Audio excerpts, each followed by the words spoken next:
சித்தருக்கெல்லாம் சித்தர் சிவனே போற்றி.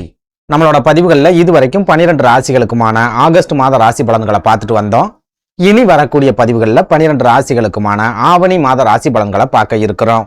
அந்த வகையில நம்மளோட இந்த பதிவுல ராசி கட்டத்துல 6வது ராசியா இருக்கக்கூடிய நில ராசியான கன்னி ராசிக்கு இந்த ஆவணி மாதத்தோட கிரக நிலைகள் என்ன மாதிரியான யோகங்களை கொடுக்கும், என்ன மாதிரியான அதிர்ஷ்டங்களை கொடுக்கும் அப்படிங்கறத பத்தியும், இந்த ஆவணி மாசத்துல கன்னி ராசிக்காரங்க என்னென்ன விஷயங்களை செய்யலாம், என்னென்ன விஷயங்களை செய்யவே கூடாது அப்படிங்கறத பத்தியும், இந்த மாசத்துல எந்தெந்த தேதிகள் கன்னிராசி அன்பர்களுக்கு சிறப்பான பணவரவை ஏற்படுத்தி கொடுக்கும், எந்தெந்த தேதிகள் ரொம்பவே அளவுக்கு அதிகமான விரைய செலவுகளை ஏற்படுத்தும் அப்படிங்கறத பத்தியும் கொஞ்சம் சுருக்கமா பார்க்க போறோம்.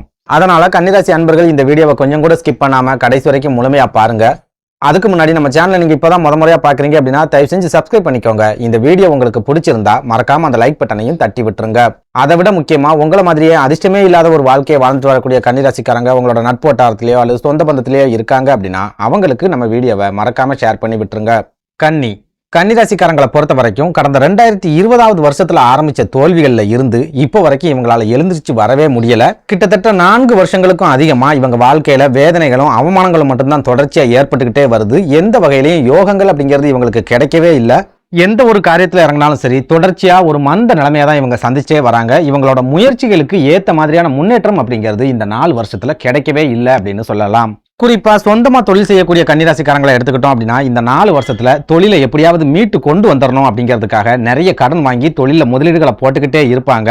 ஆனா இவங்க எதிர்பார்க்கிற அளவுக்கு தொழில முன்னேற்றங்கள் அப்படிங்கிறது கிடைச்சிருக்காது. தொடர்ந்து தொழில வீழ்ச்சிகள், மந்த நிலைமை அப்படிங்கறதான் இருந்துகிட்டே இருக்கும். அதுலயும் முக்கியமா இந்த 4 வருஷத்துல தொழில் போட்டிகள் அப்படிங்கிறது 2 மடங்கா அதிகரிச்சிருக்கும். நிறைய வாடிக்கையாளர்களை இவங்க இழந்திருப்பாங்க. இவங்களுக்கு அப்புறமா தொழில் ஆரம்பிச்சவங்களுக்கு கூட நல்ல விதமான முன்னேற்றங்கள் அப்படிங்கிறது கிடைச்சிருக்கும். நிறைய லாபங்களையும் அடைஞ்சுக்கிட்டு இருப்பாங்க. ஆனா இவங்களோட தொழில தொடர்ந்து வீழ்ச்சியை மட்டும்தான் சந்திச்சுக்கிட்டே இருப்பாங்க. போட்ட முதலீட்டை கூட எடுக்க முடியாம நிறைய கடன் சம்பந்தமான பிரச்சனைகள்ல சிக்கி இருப்பாங்க.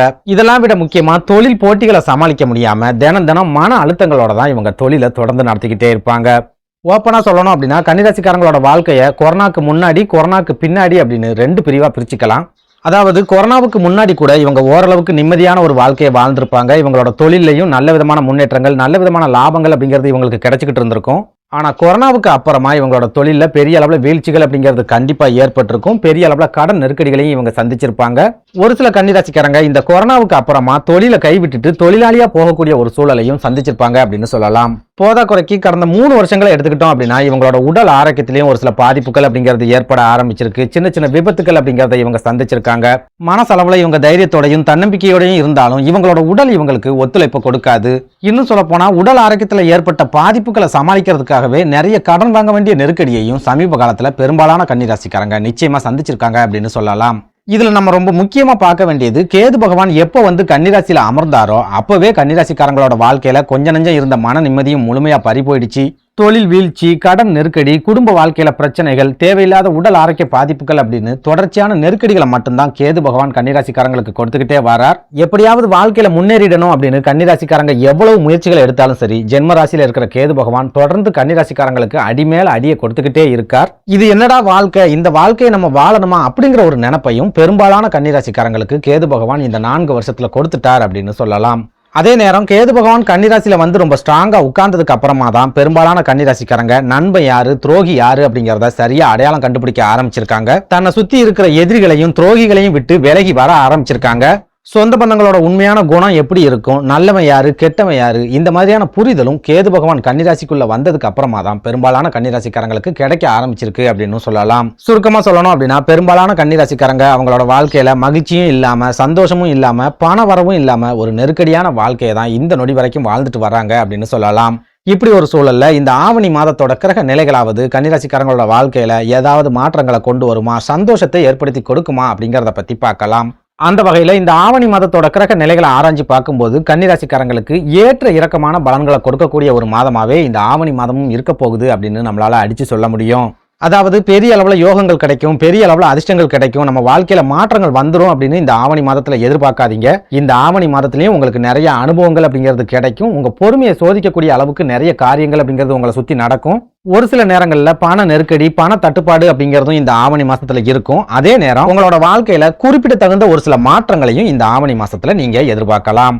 அதாவது இந்த ஆவணி மாசத்துல உங்க ராசிக்கு விரையாதிபதியா இருக்கக்கூடிய சூரிய பகவான் தன்னோட சொந்த ராசியான சிம்ம ராசியில ஆட்சி பெற்ற நிலையில சஞ்சாரம் பண்ணுவார். விரையாதிபதி விரயஸ்தானத்துல இருக்காரு அப்படின்னாலே கண்டிப்பா பண விரயங்கள் அப்படிங்கிறது இந்த ஆவணி மாசத்துல இருக்கும். பொருள் விரயங்கள் அப்படிங்கிறது கண்டிப்பா இருக்கும். நீங்க சம்பாதிக்கக்கூடிய பணம் எல்லாமே விரயமா தான் செலவாயிட்டு இருக்கும். உங்களால பெரிய அளவுல சேமிக்க முடியாது. எதிர்பார்க்காத நேரங்கள்ல உங்க கைகள்ல பணமே இல்லாத நேரங்கள்ல விரய செலவுகள் அப்படிங்கிறது ஏற்படும். அந்த செலவுகளை சமாளிக்கிறதுக்காக நீங்க கடன் வாங்க வேண்டிய ஒரு சூழலும் ஏற்படும். ஏற்கனவே நீங்க கடன் சம்பந்தமான நெருக்கடிகள்ல சிக்கி இருக்கிறதால கடன்களை சமாளிக்கிறதுக்காக கடன் மேல கடன் வாங்க வேண்டிய ஒரு சூழலும் இந்த ஆவணி மாசத்துல கட்டாயமா ஏற்படும் அப்படின்னு சொல்லலாம். இதனால கன்னிராசி அன்பர்கள் இந்த ஆவணி மாதம் முழுக்கவே சிக்கனமா இருக்கிறதுக்கு முயற்சி பண்ணுங்க. கஞ்சத்தனமா இருக்கிறதுக்கு முயற்சி பண்ணுங்க. ₹1 இருந்தாலும் சரி கணக்கு வச்சு செலவு பண்ணி பழகுங்க. தொழிலா இருந்தாலும் சரி, உத்தியோகமா இருந்தாலும் சரி, அப்படி இல்லைன்னா குடும்ப வாழ்க்கையாவே இருந்தாலும் சரி, பணம் சம்பந்தமான பொறுப்புகளை யாரை நம்பியும் ஒப்படைக்காதீங்க. என்னோட அண்ணன், என்னோட தம்பி, என்னோட நண்பன் அப்படின்னு நினைச்சு பணம் சம்பந்தமான பொறுப்புகளை நீங்க ஒப்படைக்கும் போது அது மூலமாவே உங்களுக்குள்ள ஒரு சில மனக்கசப்புகள் அப்படிங்கிறது ஏற்படலாம். பணத்தை காரணமா வச்சு உங்களுக்கு நெருக்கமானவர்கள் உங்களை விட்டு விலகி போறதுக்கும் இந்த ஆவணி மாசத்துல அதிகமான வாய்ப்புகள் அப்படிங்கிறது இருக்குது. இதனால இந்த ஆவணி மாசத்துல பணம் சம்பந்தமான விஷயங்கள்ல ரொம்ப ரொம்ப எச்சரிக்கையா இருங்க. கடன் கொடுக்கறதா இருந்தாலும் சரி, கடன் வாங்குறதா இருந்தாலும் சரி, ரொம்ப ரொம்ப கவனமா இருங்க. முக்கியமா தொழிலை கவனிக்கிறேன், வியாபாரத்தை கவனிக்கிறேன் அப்படின்னு சொல்லி உங்களோட உடல் ஆரோக்கியத்தை கோட்டை விட்டுறாதீங்க. உங்க குடும்பத்துல இருக்கிறவங்களோட உடல் ஆரோக்கியத்திலையும் கொஞ்சம் அதிகபட்ச கவனத்தை செலுத்தி வாங்க. இதெல்லாம் விட முக்கியமா வாகன பயணங்கள் செய்றீங்க அப்படினாலும் ரொம்ப ரொம்ப எச்சரிக்கையாவும் கவனமாவும் இருந்துக்கோங்க. கிரக அமைப்புகள் உங்களுக்கு எதிராக இருக்குது அப்படிங்கறத எப்பவும் மனசுல வச்சுக்கோங்க. மின்சாதன பொருட்கள், நெருப்பு சம்பந்தமான பொருட்களை கையாளும் போது ரொம்பவே எச்சரிக்கையா இருங்க. கூர்மையான பொருட்கள், கூர்மையான ஆயுதங்களை கையாளும் போது ரொம்பவே கவனமா இருங்க. எந்த ஒரு சூழல்லையும் கவனக்குறைவா மட்டும் இருந்துடாதீங்க. என்னடா இது ஜோசியக்காரன் ரொம்பவே பயமுறுத்துறானே அப்படின்னு நினைக்காதீங்க. கிரகங்களோட அமைப்புகள் உங்களுக்கு சாதகமா இல்ல, சோதனைகளை கொடுக்கக்கூடிய அமைப்புகள்ல தான் இருக்குது அப்படிங்கறதால தான் நான் அப்படி சொல்லிக்கிட்டு இருக்கேன். மத்த ஜோசியக்காரங்க எல்லாம் கோடீஸ்வர யோகம் வருது, லட்சாதிபதி யோகம் வருதுன்னு சொல்றாங்க. இவன் என்னடா இப்படி சொல்றானே அப்படின்னு நீங்க நினைச்சாலும் பரவாயில்ல. 24 மணி நேரமும் நீங்க என்ன திட்டிக்கிட்டே இருந்தாலும் பரவாயில்ல. நான் சொன்ன விஷயங்களை மட்டும் நீங்க மனசுக்குள்ள வச்சுக்கோங்க. எப்பவும் கவனமா இருக்கிறதுக்கு முயற்சி பண்ணுங்க. அடுத்ததா குடும்ப வாழ்க்கை எடுத்துக்கிட்டோம் அப்படின்னா இந்த ஆவணி மாசத்துல பெரிய அளவுல உங்க குடும்ப வாழ்க்கையில மாற்றங்கள் இருக்காது அப்படின்னாலும் சின்ன சின்ன சந்தோஷங்களை எதிர்பார்க்கலாம். சின்ன சின்ன மகிழ்ச்சிகள் அப்படிங்கிறது உங்களுக்கு கிடைக்கும். முக்கியமா இந்த ஆவணி மாதம் 10ஆம் தேதிக்கு அப்புறமா உங்களோட குடும்ப வாழ்க்கையிலையும் உங்களோட உடல் ஆரோக்கியத்திலையும் நல்ல விதமான முன்னேற்றங்கள் ஏற்படுறத நீங்களே கண்கூடா பார்க்க முடியும். அதாவது தற்சமயம் ரிஷபராசியில குரு பகவானோட இணைஞ்சு இருக்கக்கூடிய செவ்வாய் பகவான் ஆவணி மாதம் 10ஆம் தேதிக்கு அப்புறமா குரு பகவானை விட்டு விலகி உங்க ராசிக்கு 10வது வீடான தொழில் ஸ்தானம் அப்படின்னு சொல்லப்படுற மிதுன ராசியில சஞ்சாரம் பண்ணுவார். செவ்வாய் பகவானை பொறுத்த வரைக்கும் அவர் உங்க ராசிக்கு அஷ்டமாதிபதி அப்படிங்கறதால அவர் தொழில் ஸ்தானத்துக்கு பயிற்சி ஆகும்போது தொழில் ரீதியா ஒரு சில நெருக்கடிகள் அப்படிங்கிறது ஏற்படும். தொழில மந்த நிலைமை அப்படிங்கிறது ஏற்படும். ஒரு சில கன்னிராசிக்காரங்க தொழிலை தொடர்ந்து நடத்த முடியாத அளவுக்கு நிறைய நெருக்கடிகளை கூட இந்த காலகட்டத்தில் சந்திப்பீங்க.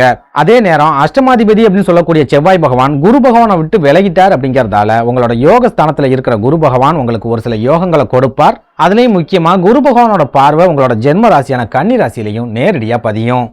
இதனால என்ன ஆகும் அப்படின்னா உங்களோட உடல் ஆரோக்கியத்துல நல்ல விதமான முன்னேற்றங்கள் அப்படிங்கிறது மாதத்தோட பிற்பகுதியில ஏற்பட ஆரம்பிக்கும். குடும்ப வாழ்க்கையில இருந்துட்டு வரக்கூடிய நெருக்கடிகள், பிரச்சனைகள் அப்படிங்கிறது படிப்படியா குறைய ஆரம்பிக்கும். தொழில தோல்விகள், பண நெருக்கடி, கடன் நெருக்கடி, உடல் ஆரோக்கிய பாதிப்புகள் அப்படின்னு என்ன மாதிரியான பிரச்சனைகள் வந்தாலும் சரி அந்த பிரச்சனைகளை சமாளிக்கக்கூடிய அளவுக்கு மன தைரியம் உங்களுக்கு கிடைக்கும். மாதத்தோட பிற்பகுதியில நீங்க எடுக்கக்கூடிய எல்லா விதமான முயற்சிகள்லையும் நல்ல விதமான முன்னேற்றங்கள் அப்படிங்கிறதும் உங்களுக்கு கண்டிப்பா கிடைக்கும். சுருக்கமா சொல்லணும் அப்படின்னா மாதத்தோட முதல் 10 நாட்களும் உங்களுக்கு ஒரு சில நெருக்கடிகள், மன வேதனைகள், போராட்டங்கள் அப்படிங்கிறது கண்டிப்பா இருக்கும். அதே நேரம் மாதத்தோட பிற்பகுதியில அந்த நெருக்கடிகள்ல இருந்து எல்லாம் நீங்க முழுமையா மீண்டு வரக்கூடிய காலகட்டமா இருக்கும் அப்படின்னு சொல்லலாம். நன்றி, வணக்கம்.